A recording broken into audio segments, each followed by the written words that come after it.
On that day, Maris didn't just make his Yankee debut, he made a statement. 6 plate appearances, 4 hits including 2 home runs, a double and a single. He drove in 4 runs and every bit of it screamed, "This is why they brought me here."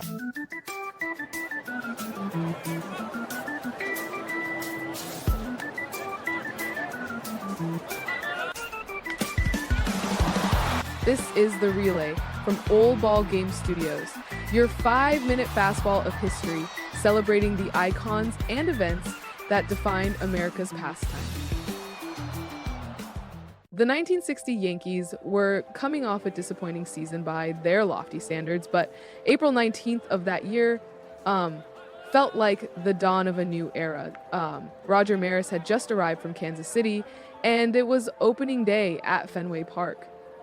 What made this game such a landmark moment?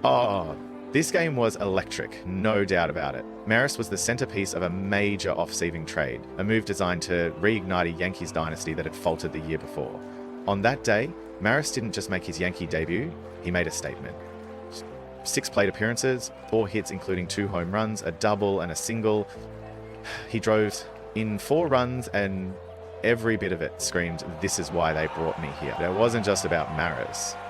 Across the field, you had Ted Williams in the twilight of his career, poised on the verge of history. Fenway Park was buzzing, not just with opening day anticipation, but with the promise of seeing Williams pass Lou Gehrig on the all-time home run list. And he delivered, launching his 494th career homer late in the game. Let's back up a bit. Maris wasn't exactly an MVP frontrunner when he came over from Kansas City. Why did the Yankees think he was the missing piece? You're right. His 1959 season was solid, but it wasn't jaw-dropping. He hit .273 with 16 homers, though he was leading the league in batting average before an appendectomy sidelined in mid-season.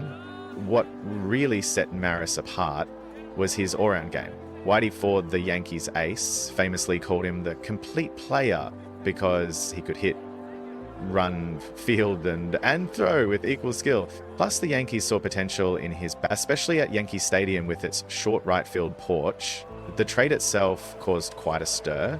Kansas City had been a frequent trading partner with New York, and many, including White Sox president Bill Veeck, cried foul about what he called an unhealthy alliance. Fast forward to the game itself. Casey Stengel made a surprising move by batting Maris leadoff. Why? How? It was all about strategy. Fenway's left field wall, known as the Green Monster, could be exploited by right-handed hitters pulling the ball. Stengel stacked the lineup with righties and slid Maris, the lone lefty, into the leadoff spot to give him more at-bats. And boy, did it work. Maris doubled to start the game and later smashed a 2-run homer that traveled an estimated 400 feet into Fenway's right field bleachers. By the 8th inning, he added a second blast, another solo shot. Stengel later joked, "He's doing so well in that spot, I'm going to keep him there." Although, by season's end, Maris was primarily hitting 3rd or 4th. Meanwhile, Ted Williams had his own spotlight moment that day, hitting home run number 494. Can you set the scene for us? Oh, absolutely. By the time Williams came to bat in the 8th inning, the Yankees were up 8-2. Many fans stayed, knowing they might witness history. Williams, who had struggled earlier in the game, faced Yankees starter Jim Coates.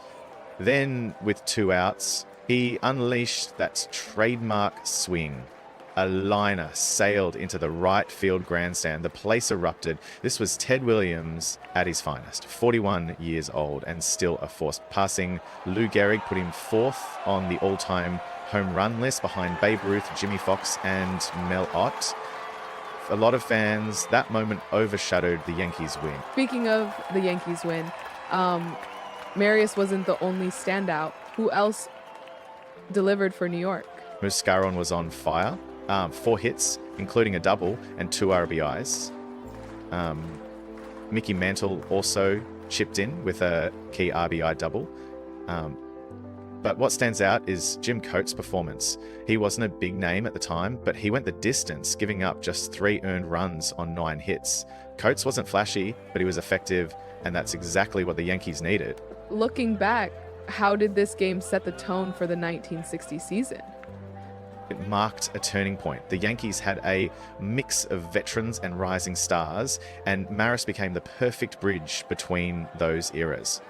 He ended up winning the AL MVP that year, leading the league with 112 RBIs and hitting 39 homers. The Yankees won the pennant after a dramatic September surge, though they lost the World Series in heartbreaking fashion to the Pirates. For Williams, this game was another chapter in a career of excellence.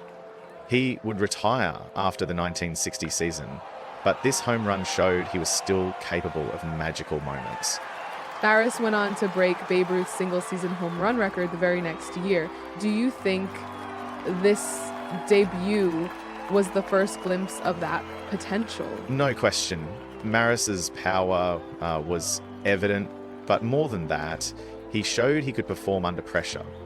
Hitting 2 home runs in Fenway, where the crowd was clearly rooting for Williams, was a sign of his composure. And that composure was key when the entire nation was watching him chase 61 homers in 1961.